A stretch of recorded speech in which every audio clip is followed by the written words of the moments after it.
Magandang umaga sa lahat ng kasali sa virtual press conference ng Philippine Statistics Authority para sa October 2021. Ako si KM Mangilog, ang inyong host para sa press briefing na ito.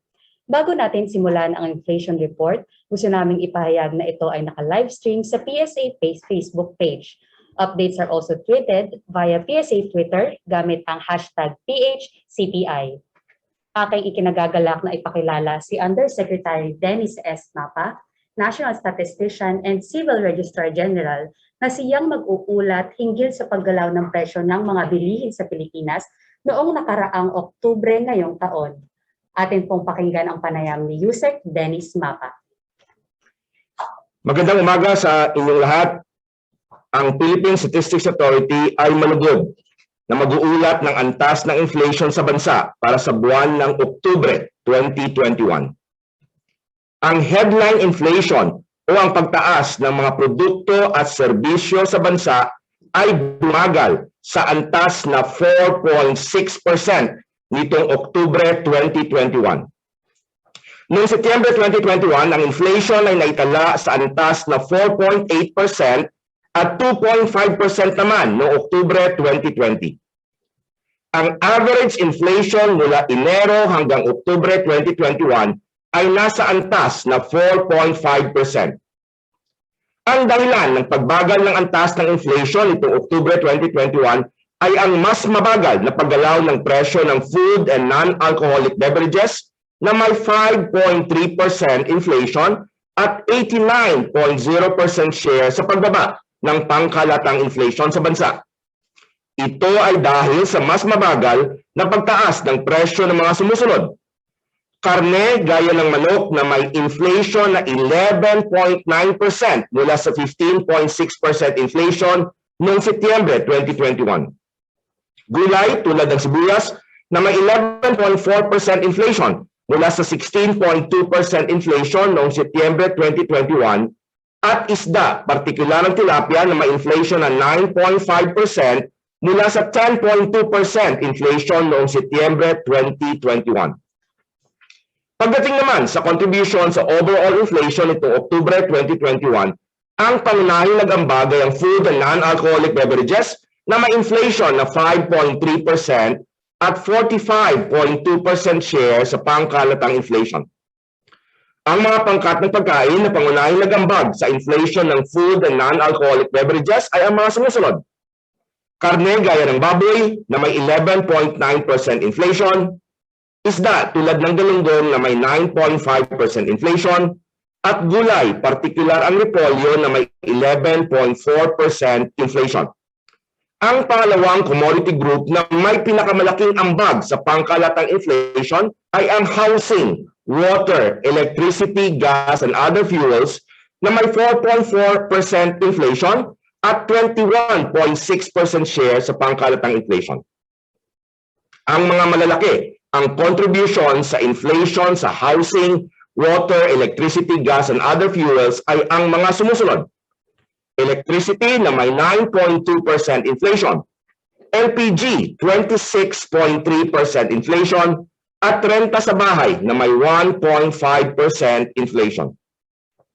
Ang transport ang ikatlo sa may pinakamalaking ambag sa pangkalatang inflation nitong Oktubre 2021. Ang commodity group na ito ay nagtala ng 7.1% inflation at 12.7% share sa pangkalatang inflation. Ang pangunahing nagambag sa inflation ng transport nitong Oktubre 2021 ay ang mga sumusunod. Petroleum and fuels na may 32.9% inflation. Pamasahe sa tricycle, 2.7% inflation. At pamasahe sa eroplano na may 6.2% inflation.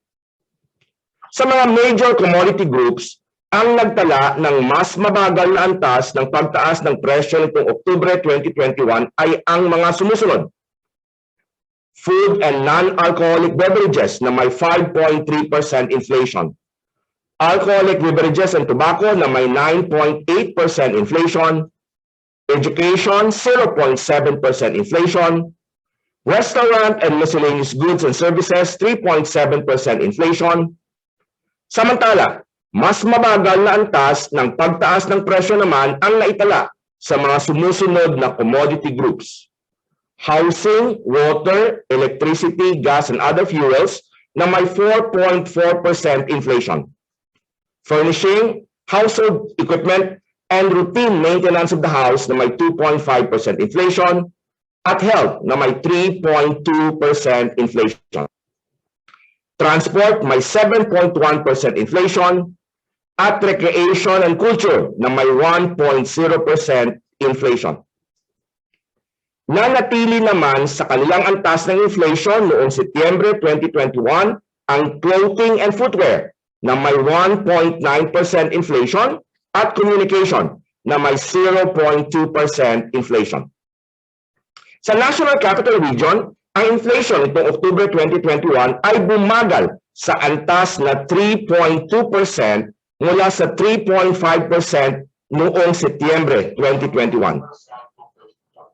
Noong Oktubre ng nakarang taon, ang inflation sa National Capital Region ay naitala sa 2.5%.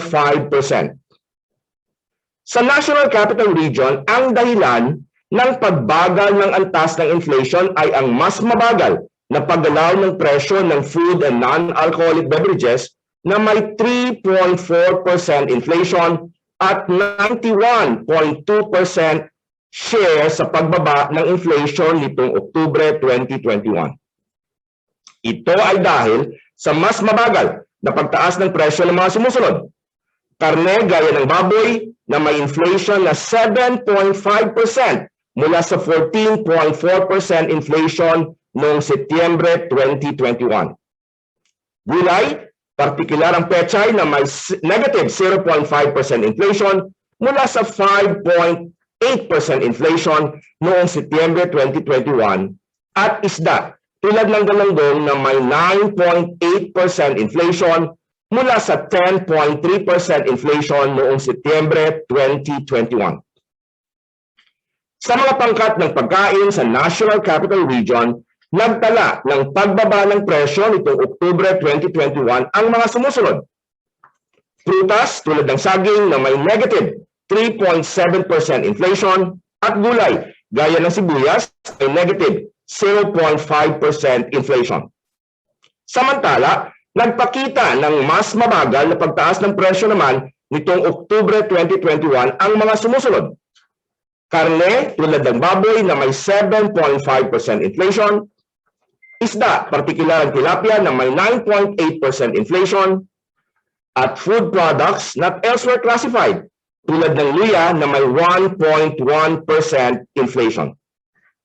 Samantala, mas mabilis na pagtaas ng presyo ang naitala sa mga sumusunod na pangkat ng pagkain: mais may 14.2% inflation, other cereals, flour, cereal preparation, bread, pasta, and other bakery products tulad ng oatmeal na may 1.8% inflation, gatas, keso at itlog na may 0.3% inflation, oils and fats, particular ang cooking oil na may 4.5% inflation, at sugar, jam, honey, chocolate, and confectionery na may 1.1% inflation. Nanatili naman sa kanyang antas ng inflation noong Setyembre 2021 ang bigas na may 0.7% inflation. Ang inflation nitong Oktubre 2021 sa mga lugar sa labas ng National Capital Region ay bumagal din sa antas na 5.0% mula sa 5.2% noong Setyembre 2021. Noong Oktubre ng nakarang taon, ang inflation sa mga lugar sa labas ng National Capital Region ay naitala sa 2.5%.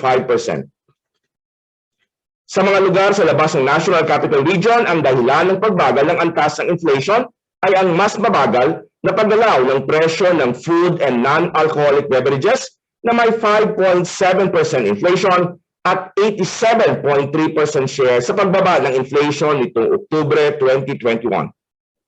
Ito ay dahil sa mas mabagal na pagtaas ng presyo ng mga sumusunod: karne tulad ng manok na may 13.1% inflation mula sa 15.9% inflation noong Setyembre 2021. Gulay, gaya ng sibuyas na may 14.0% inflation mula sa 18.6% inflation noong Setyembre, at isda, partikular na tilapia, na may 9.4% inflation mula sa 10.2% inflation noong Setyembre 2021. Sa mga pangkat ng pagkain sa labas ng National Capital Region, mas mabagal na pagtaas ng presyo ang naobserbahan sa mga sumusunod. Karne, tulad ng manok na may 13.1% inflation. Isda, partikular ng tilapia, 9.4% inflation. At gulay, tulad ng sibuyas na may 14.0% inflation. Samantala, nagpakita naman ng mas mabilis na pagtaas ng presyo nitong Oktubre 2021 ang mga sumusunod. Bigas na may 0.5% inflation, mais may 13.5% inflation, oils and fats, gaya ng cooking oil na may 5.6% inflation, prutas, partikular ang pinya na may 1.3% inflation, sugar, jam, honey, chocolate, and confectionery na may 1.8% inflation, at food products not elsewhere classified tulad ng kalamansi na may 2.1% inflation.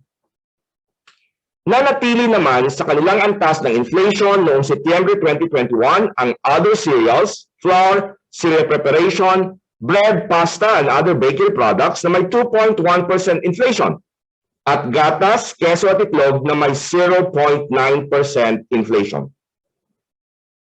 Ang pinakamataas na inflation sa mga riyon sa labas ng National Capital Region nitong Oktubre 2021 ay naitala pa rin sa Region 5 o Bicol Region na may 6.6% inflation mula sa 6.9% inflation noong Setyembre 2021.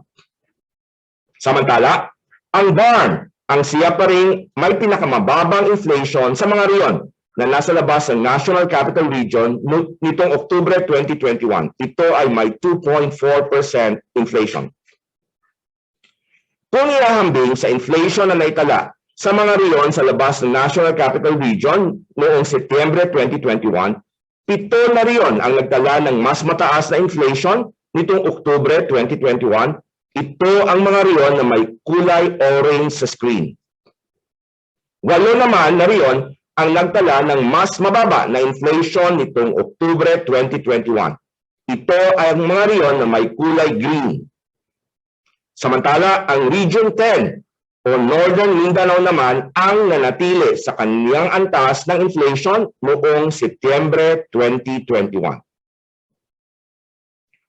Sa bottom 30% income households, ang inflation nitong Oktubre 2021 ay naitala sa 4.8%. Ito ay mas mababa sa antas na naitala noong Setyembre 2021 na nasa 5.0%, habang 2.9% naman noong Oktubre 2020. Ang average inflation para sa bottom 30% income households mula Enero hanggang Oktubre 2021 ay nasa antas na 4.9%.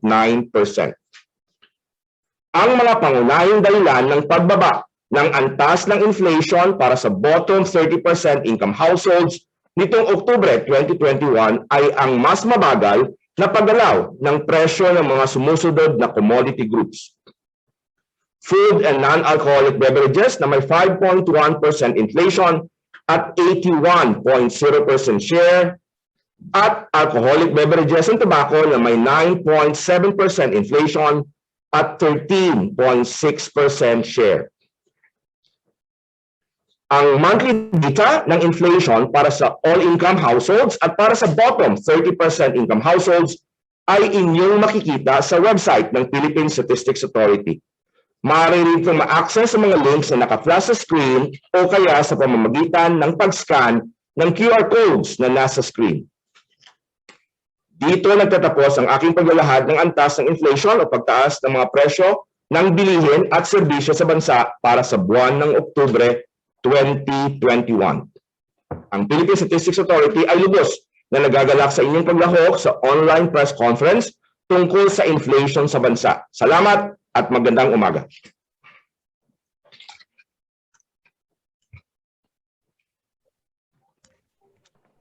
Maraming salamat, Yusek Dennis Mapa, para sa ulat ng September 2021 inflation. Bago natin simulan ang question and answer segment, We are pleased to welcome the press and media partners na kasama sa press briefing na ito sa pamamagitan ng online video conferencing. Aming ipapadala ang inyong mga sa inyong mga email ang inyong mga questions. Para sa mga nais magtanong, pakigamit po ang link and answer o magpadala ng katanungan via chat box. Kapag kayo ay natawag upang magtanong, pakigamit ang inyong pakisabi ang inyong pangalan at organisasyong pinagbibilang. Ngayon po ay handa na tayo sa question and answer segment.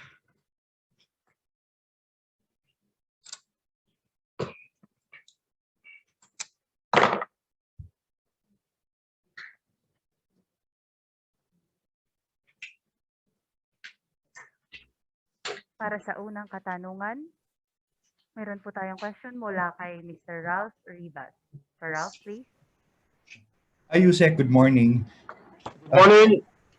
Yusek, pa-explain lang po kasi during October, sunod-sunod yung pagtaas ng oil prices, di po ba? Parang over 1 pesos. Pero nag-decelerate yung inflation. So I guess, I'm really curious kung ano yung factors. If you can add more flavor to the numbers ng pag-decelerate ng overall inflation and then particularly dun sa food. Kasi di ba, Yusek, parang tied naman, may relationship yung oil and food prices. So yun po. Thank you. Thank you very much. Ralph, I'd just like to check my audio. Can you hear me? Yes po. Yes. Okay. Thank you. Tama kayo. Yung sabi nga, yung two major contributors sa October 2021 inflation ay yung transport, which is number 3, dahil ito sa petroleum and fuels, no, na nagkaroon ng 32.9% inflation sa October. Ang pangalawa na related din sa prices ng oil ay of course yung housing, water, electricity, gas, and other fuels. Mayroon siyang 4.4% inflation, pero kung himayin natin, pinakita ko rin sa report kanina, ang malaking contributor dito ay yung LPG na may 26.3% inflation at electricity na may 9.2% inflation. So dito sa dalawang ito na related in a way dun sa prices ng petroleum, talagang malaki rin yung contribution niya, no? Ang medyo good news lang talaga ng October ay yung food basket natin ay hindi na siya tumaas, no? Bumaba siya at yung food basket, alam niyo naman, ito yung mas malaki yung weight sa ating inflation, no? Sa all income households, ang ating food ay mayroong rate ng mga 35.5%, no? On the other hand, yung transport saka yung LPG, for example, while may malaki yung inflation niya, hindi ganoon kalaki ang kanyang rate relative to the all-income basket, no, compared sa food. So na-balance siya, nagkaroon tayo ng pagtaas sa petroleum and LPG na nagkaroon ng impact sa transport and yung component ng housing, water, electricity, gas, and other fuels. But the prices of food dropped. Of course, we saw that the meat prices, particularly pork, bumaba siya, yung gulay at yung isda. Ito yung mga components ng food basket na medyo bumaba relative to the previous months. Hindi pa rin siya ganun kababa in terms of the level, but relative to the previous months, ito ay mas mababa. Kaya nag-contribute siya ng downward movement sa overall inflation. Thank you. So, Yusek, follow-up lang po. So na-balance. So, ibig sabihin, yung Wait. mga imports, for instance, ng meat, medyo dumami or ano ba? Anong factors, sir, yung sinabi po? Bakit? Yung nakita natin, yung sa meat, no, bumaba na yung price ng pork, sa National Capital Region in particular. Yung ating chicken ay bumaba na. So yung meat component, mas mababa siya relative to the previous months. At yung isda, no, Sinasabi ko nga dati pa ang ating fish basket inflation ay pataas, pero itong October ay bumaba ang ating inflation at yung gulay, no? Ang gulay naman medyo mix, ano? May mga ibang provinces na nagkaroon ng pagtaas din dahil sa ating weather condition, yung mga storms, pero sa National Capital Region bumaba yung inflation ng gulay, kaya nagkaroon tayo ng pagbaba dito. So yun ang nag-contribute. Ang malaking contribution talaga sa downward movement ay food basket again. And of course, sa upward movement would be the transport and the housing, water, electricity, gas component. I hope that clarified your question, Ron. Okay, thank you, sir. Maraming salamat, Emerson. Ang ating susunod na katanungan ay mula kay Aileen Mencias of Abante. How big is the contribution of fuels in the transport inflation, and is the rise in fuel inflation to 32.9% in October from September's 21.3%, the highest jump reported this year? Thank you very much, Ellen. Yung ating fuel inflation na 32.9%, mataas ito, no? Sa ating time series, ito ay sa ngayong taon, ano, I have to check the overall, but this is the highest in the fuel component, no, of the transport inflation for the year. But I will check. I'm pretty sure that there are years wherein we also had some spike in the price of petroleum, no. But so far for the year, this is the highest. Although this is 32.9, mayroon tayong medyo malapit sa kanya, about 33 noong May. So that is also one factor. So itong taon talagang double digit ang ating petroleum and fuel for personal transport equipment simula noong March pa, no? So nakita natin, this is of course coming from negative inflation kasi noong 2020. So in a way, it came from a relatively lower price level. Kasi kung makita mo yung 2020, because of the pandemic, talagang mababa yung presyo ng petroleum and other fuels, and it is reflected in our data. In 2020, for example, mula March, no, nagkaroon tayo ng lockdown, hanggang December, at umabot pa siya ng January, February nitong 2021, negative talaga yung inflation ng petroleum and fuels. Ngayon lang siya tumaas ng March and then continuously increasing hanggang month ng October. So it's one of the highest for the year. I think I'm looking at 2019, 2020, 2021. The 32.9% is one of the highest. There are periods wherein we also have more than 30%, but I think isa ito sa mga matataas. But there are other years in the past that also showed relatively higher inflation for petroleum and fuels, particularly 2018. Thank you. Thank you very much, Yusek Dennis. Relative to fuel inflation, we have a question from Mr. Warren de Guzman of ABS-CBN. Since petroleum or fuel is also an input for agriculture and importation, does the PSA expect high energy costs to bleed into food inflation as well? Thank you very much, Warren. Yes, we are mindful that this will have spillover effects, no, sa iba pang mga activities, particularly transportation of food, no. But of course, may mga lag effects ito. So the expectation is that may mga makikita tayo siguro na pagtaas sa ibang mga groups, hindi lang limited doon sa direct, kasi talaga yung dalawang nakita, sinabi ko kanina, yung transport saka yung housing, water, electricity, in particular the electricity and gas component.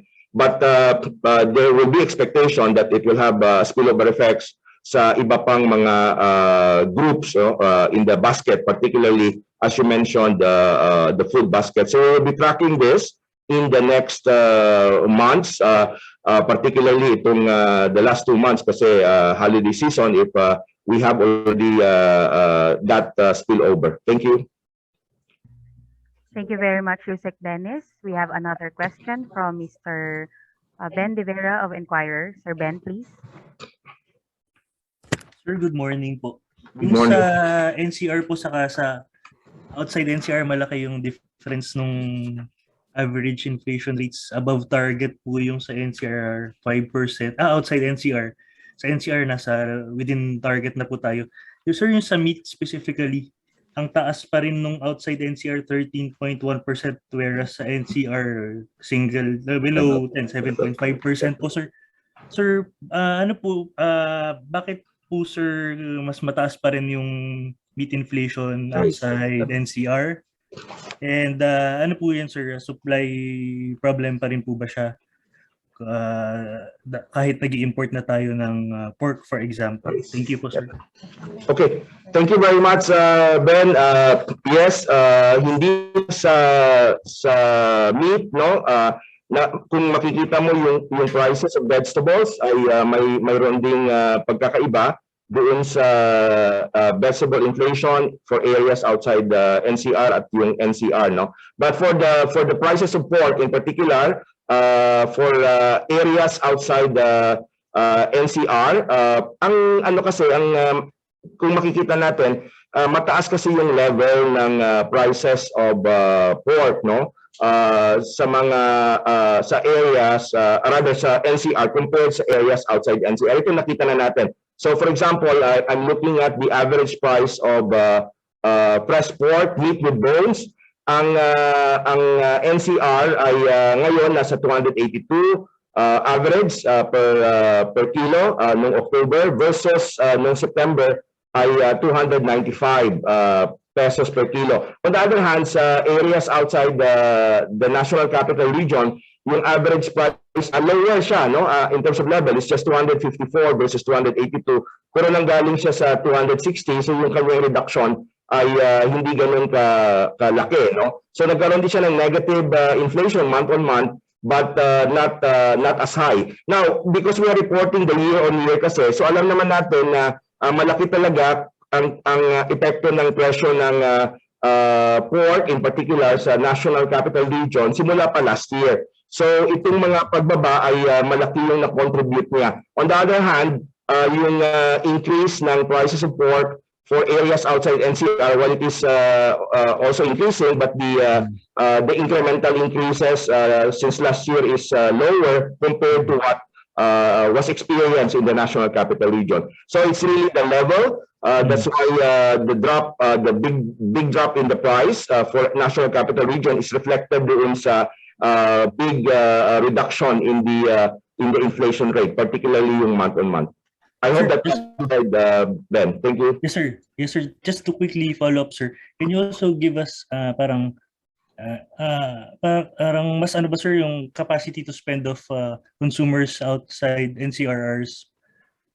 Is it smaller than people in NCR? Saka sir, yung when you measure the national sir, di ba meron yung national rate sir for meat for example? Ano sir din yung contribution ng NCR lang saka ano yung contribution ng outside NCR? Parang NCR is just in terms of geography, ang liit lang naman niya tapos napakalaki ng all other areas outside NCR. Pero sir, in terms of weighing it dun sa national average, gano'n sir yung kalaki yung contribution ng NCR saka ng areas outside NCR. Tapos yun niya, is the capacity to spend of people in NCR versus outside NCR also measured or parang weighed sa CPI sir? Thank you po. Thank you very much, Ben. I will answer the second question first. Tama ka, yung malaki rin, as a John, malaki rin yung share ng National Capital Region. But of course, compared to all other regions, mas malaki yung areas outside NCR. So for example, I will just cite the food weight, no? So ang weight ng food natin sa basket, all income households ay nasa 35.5%. Thereabout, no? Ang NCR ay nasa 5.8 lang percentage points of this 35.5%. On the other hand, areas outside NCR would have a bigger weight, which is 29.7 percentage points. So malaki talaga ang weight ng mga regions outside NCR as a group.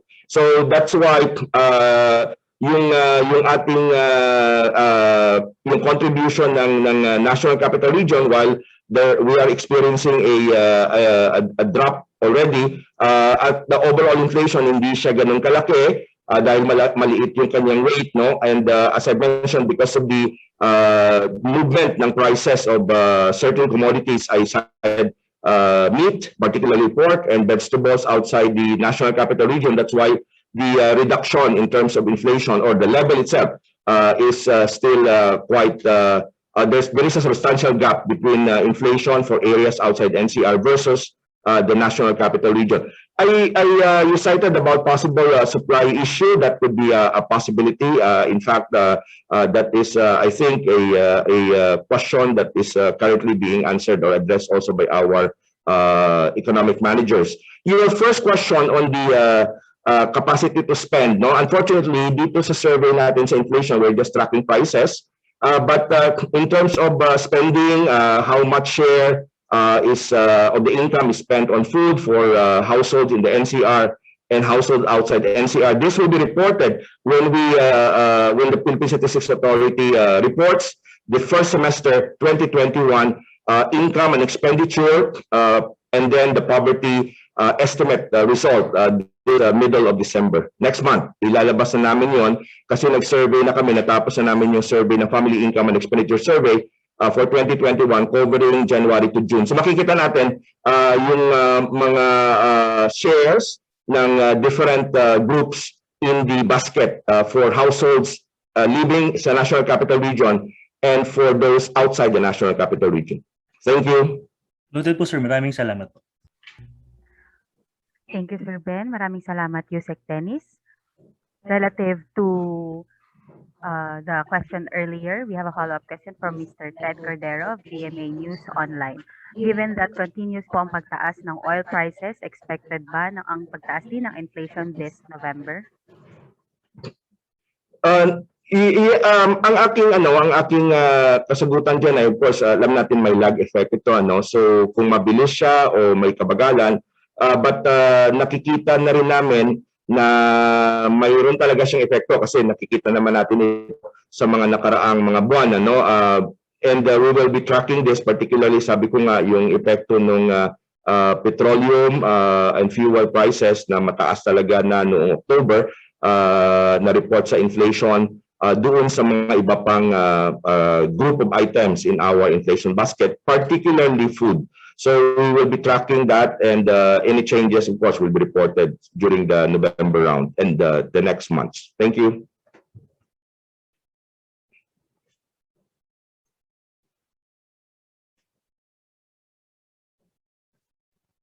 Maraming salamat, Yusek Dennis. Para sa ating huling katanungan mula kay Mr. Warren de Guzman of ABS-CBN. Can NS MAPA comment on the impact of typhoons on agriculture? Damage to farms from just 2 typhoons over September and October amounted to over 2 billion pesos. You reported 900,000 jobs were lost in agriculture in September. Have we already seen the impact of this in the October inflation rate, or will this impact inflation moving forward? Thank you very much, Warren. Yung impact ng mga yung weather disturbance, yung typhoon na nakita natin o na-experience natin noong September and October, talagang nagpakita na siya. Sabi ko nga kanina, doon sa prices of vegetables, while overall mayroon tayong reduction in the prices of vegetables dahil doon sa National Capital Region, basically nag-contribute, ano. Pero kung titingnan mo yung mga yung galaw ng presyo ng vegetables across provinces and region, talagang may mga regions na mataas ang kanilang inflation sa vegetable basket in particular. At ito ay nagkakaroon din ng substantial weight dun sa food basket natin. Yung vegetable ay nagko-contribute ng 2.6 percentage points doon sa 35.5% weight ng food sa overall inflation. So yung typhoon ay nagkaroon na ng impact, particularly doon sa prices of vegetables in certain provinces, particularly, of course, the provinces that were affected by the typhoon, and that is being seen in our provincial and regional inflation data, which we're also publishing today sa website ng PSA. Thank you.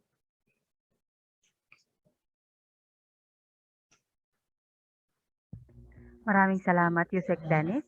We would like to thank all our press and media partners for joining us in the October 2021 Inflation Press Briefing.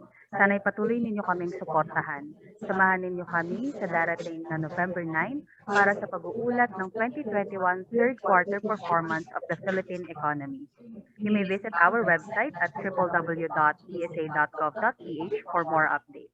Muli ako si Kea Mangilog ng Philippine Statistics Authority. Magandang umaga sa inyong lahat.